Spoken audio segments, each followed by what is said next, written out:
55 दिन। और कितने दिन का टूर है? आगे मालूम नहीं, कुछ फाइनल नहीं है, पूरा भारत करना है, जितना हो जाए 1.5 साल 2 साल। 1-1.5 साल? जी जी। और क्या अभी जरूरत क्या है आपको?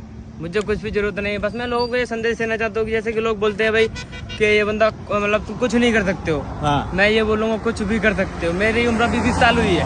हाँ। और मैं 20 साल की उम्र में अकेला घूम रहा हूँ। अकेले ही? जी जी, अकेला घूम बिना पैसे के? बिना ऐसे ही? पैसे के लोगों की सपोर्ट से घूम रहा हूँ। क्या बात है। जी। Thank you. और जर्नी करता रहो। और आपका इंस्टाग्राम में ID traveller Tony 19 traveller Tony Instagram में नहीं। अभी गुजरात मोरबी में पहुंचे हो, अभी हाँ। जा रहे हो आगे विरमगाम, जी जी, अहमदाबाद? जी। ठीक है, चलो थैंक यू भाई।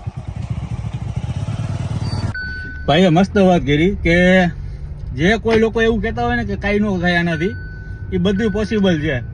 એકવાર તમે પકડી રાખો કે આપણાથી કંઈક થઈ જશે એટલે કરીને જ પાર કરવાનો। જય માતા।